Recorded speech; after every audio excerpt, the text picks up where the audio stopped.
Bonjour, mon nom est Rabban Saoudi. Dans cette vidéo, je vais vous montrer comment installer le CMS Text Pattern sur un serveur local sous Windows 10. Text Pattern est un CMS comme Joomla ou WordPress. D'ailleurs, il a été développé à peu près à la même période que WordPress. Il est assez léger et plus orienté développeur qu'autre chose. Mais bon, si vous voulez en apprendre plus, je vous conseille d'aller visiter le site textpattern.com. D'ailleurs, il y a une documentation, bon, elle est en anglais, mais vous pouvez trouver déjà comment l'installer. Une version texte, bien sûr, qui est assez détaillée. Vous avez aussi un forum qui est comment dire, qui est l'endroit central de la communauté TextPattern. N'hésitez pas à vous enregistrer, à poser des questions si vous en avez. Il y a des gens qui sont assez sympas pour comment dire, vous répondre et vous guider. Les développeurs sont souvent sur le forum, donc il n'y a pas de souci, ils vous répondront s'ils estiment que c'est assez technique. Bon, revenons à la racine du site. Pour installer le CMS, il nous faut donc un serveur, bon, un serveur local sous Windows. J'ai pris WAMP Server, qui est, je dirais, le plus commun. Donc, en faisant une recherche sur Google, vous trouverez, il est sur SourceForge. Donc, en ouvrant, vous pouvez télécharger en cliquant ici. Téléchargez-le, après vous l'installez. Et quand vous l'aurez installé, vous le démarrez. Bon, il y a en général une alerte quand vous le démarrez, mais bon, vous faites juste oui pour que le démarrage se fasse et c'est bon. Très bien. Donc là, nous avons installé mon serveur. Donc nous avons besoin du package de texte pattern, donc on va le télécharger. On prend le zip en général parce qu'il est sous Windows, c'est ce qui convient le mieux. C'est OK. Donc il va être téléchargé tout de suite.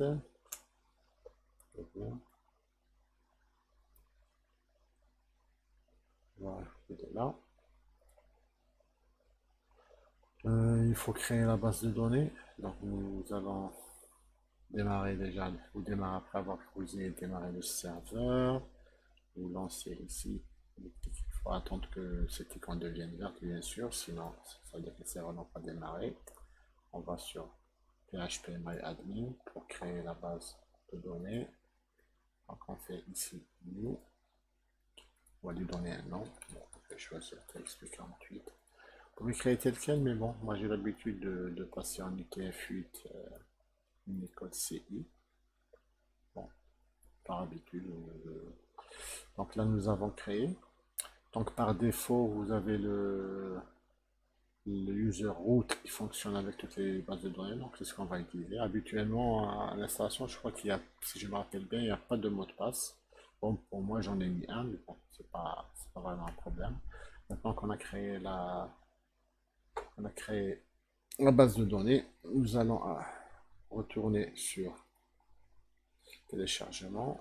On va copier, CTRL-C, CTRL-C, et on va le coller dans le répertoire www de WebServer. Bon, où est-ce qu'on va le trouver? Je vais vous montrer tout de suite. Il faut aller toujours sur l'icône, vous cliquez, et répertoire www. Là, il va l'ouvrir. Ici. Donc là, on le colle ici. Très bien. Donc on le décompresse. Extraire ici. Il crée un répertoire TextPattern 4.8.0. Donc nous allons revenir au serveur. Nous allons démarrer le localhost. Donc, ici, je vais vous montrer tout de suite. On clique localhost. Voilà, il a ouvert la page localhost. Vous pouvez aussi taper localhost au niveau de la barre d'adresse. Ça marche aussi. Nous allons aller dans le texte, le répertoire qu'il faut. Ne vous inquiétez pas, ça c'est juste des warnings. Bon, de WAMP serveur, ça ne me dérange pas. On clique sur Text Pattern Setup. Vous pouvez changer de langue si vous voulez, mais bon, je reste avec anglais pour rester simple. Là, on commence l'installation. Username, on a dit que ce serait root par défaut. Le password, bon, j'en ai un, mais je pense que quand vous installez WAMP serveur par défaut, vous pouvez toujours en définir un s'il y a un souci. Bon, serveur localhost, c'est bon. Le nom de la base de données qu'on en a créé, c'est XP48. Préfixe modèle vide, ça sert si on a besoin d'installer plusieurs versions de text pattern sur une seule base de données, mais bon, ce n'est pas notre cas. Suivant. Alors là, il s'est connecté correctement à la base de données, c'est bon. Maintenant, il faut créer le fichier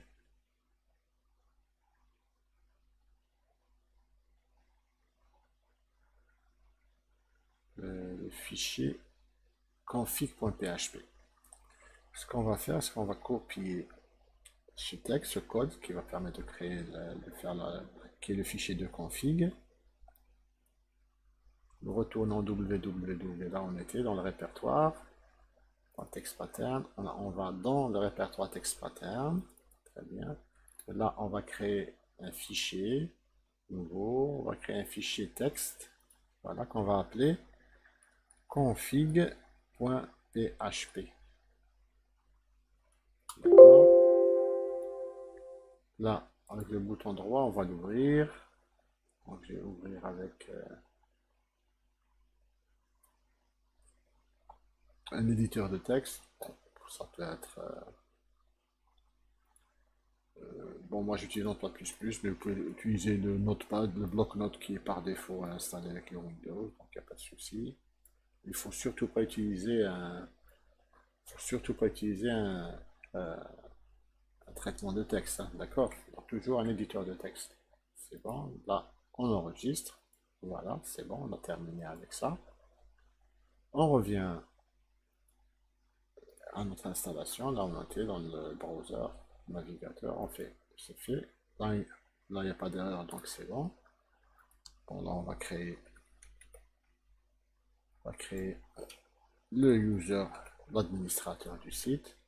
Bon, vous prenez, voilà, on n'a pas besoin d'un vrai mail ici, mais une vraie installation, on devrait le faire. Mais bon, dans notre cas, on n'a pas besoin.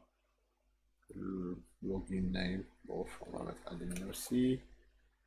Password, bon, moi je vais mettre admin parce que je suis en localhost, mais bon, il n'y a pas de souci. Là, nous n'avons rien à toucher, on fait next. Et c'est bon. L'installation est faite. Donc, on vérifie, nous allons nous loguer. Donc, on se logue dans le répertoire slash text pattern, toujours. C'est là la partie admin. Donc, c'est admin, login, et voilà. Attention de voir le site, on clique sur le lien ici. Et là, le site est fonctionnel.